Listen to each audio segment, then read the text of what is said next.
In the rivers of the west coast of North America lives one of the world's most interesting migrants. Braving difficulties of every sort, the salmon traverses rivers and seas.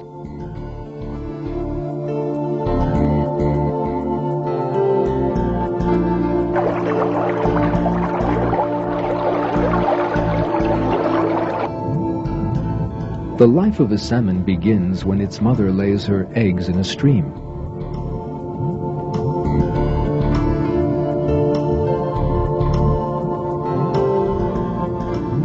The first food of the young salmon is the special nutrient sac in the egg.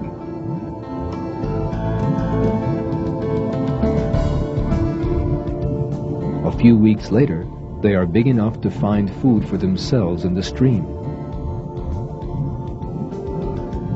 As they continue to grow, they spend about a year in the stream.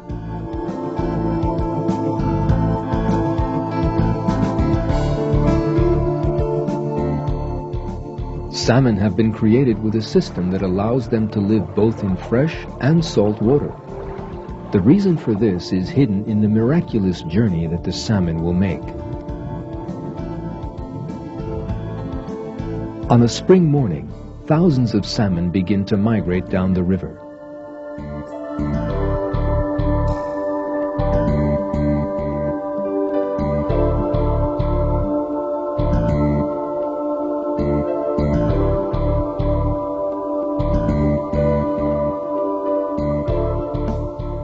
The place where they will arrive weeks later is the magnificent Pacific Ocean.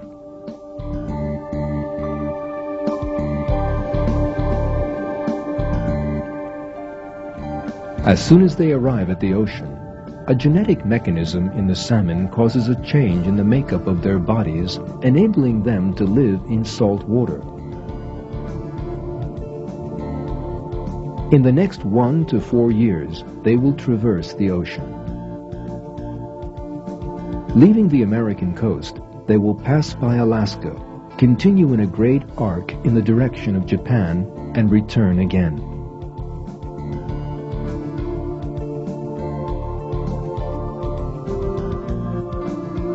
At the end of their journey, they are mature and ready for the final and most difficult journey of their lives. They will return to their home, that is, to the stream where they were born. Now they begin to travel upstream in exactly the opposite direction to the one they traveled years earlier to reach the sea. No obstacle daunts them. They can jump high enough to scale waterfalls.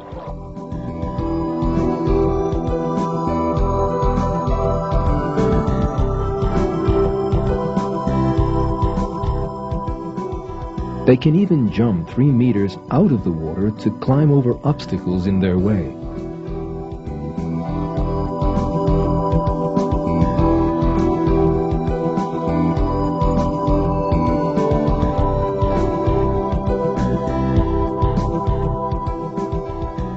Sometimes they doggedly pursue their journey for distances reaching 3,200 kilometers. In the course of this journey, they eat nothing, using energy stored while they were in the ocean. Finally, those who survive, without fail, reach the river where they were born years earlier, and there lay their eggs. They have done their duty, and a short time later, they die.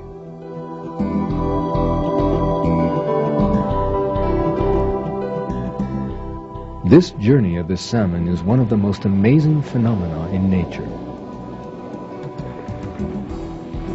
How is it that after thousands of salmon live for years in the sea, they can find the very stream in which they were born?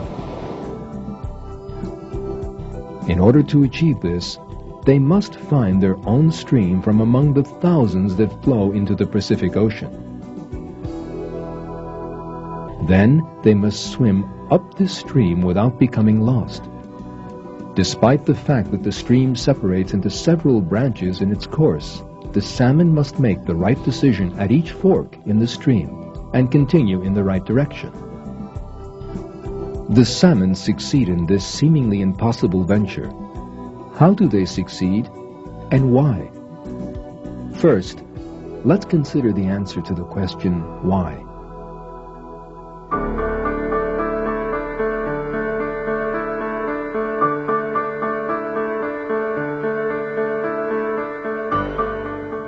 Research has shown that salmon have been created with a special sensory system to enable them to make this journey.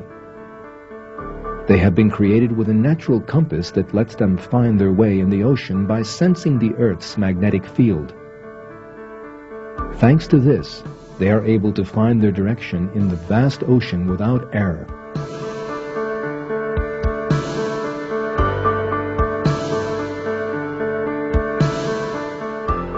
But the basic question is this: how do salmon find the very streams in which they were born? For this, something else, a different system, apart from its natural compass, is required. Research has shown that salmon are created with a very delicate sense of smell, and that they can find the stream in which they were born by following its smell. We would not guess that a stream has its own smell, but it is true. Every stream in the world has its own chemical composition. Most frequently, the differences between the different chemical compositions are almost too small to be detected by any creature, except the salmon.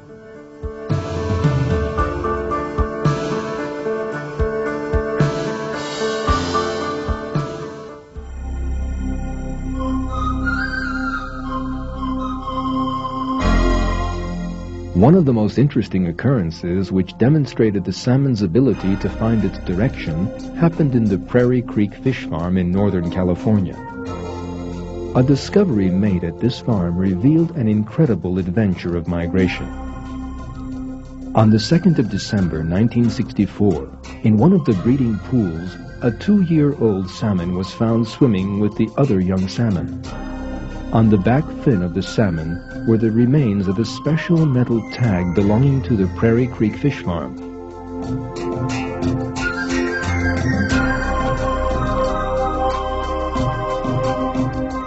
This showed that this salmon was one of those that had been grown 2 years earlier in this farm and later released into the ocean. But how could this salmon have returned from the ocean and got into the farm's covered pool?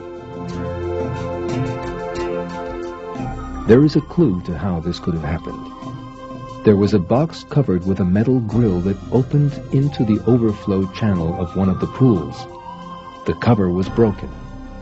Could the salmon have entered this channel in its attempt to get back to the place of its birth, broken the cover, and entered the pool?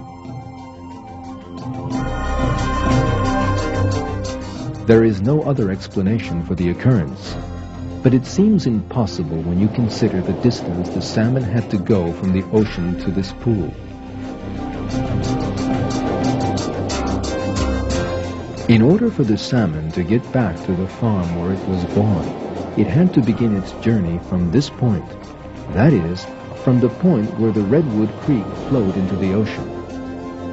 Later, the salmon would swim 5 kilometers against the current and come to the first fork in the river.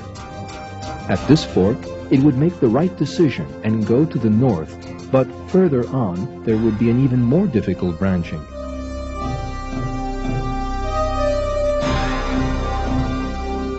Here, the salmon would receive 2 very similar signals. The farm where the salmon was born was located right in the middle of this branch. The first choice for the salmon would have been to go to the right because the water flowing from it came from that direction.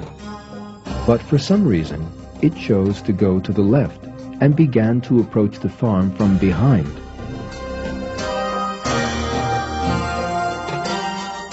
The reason for this surprising decision was to be found under the highway that passed through the area.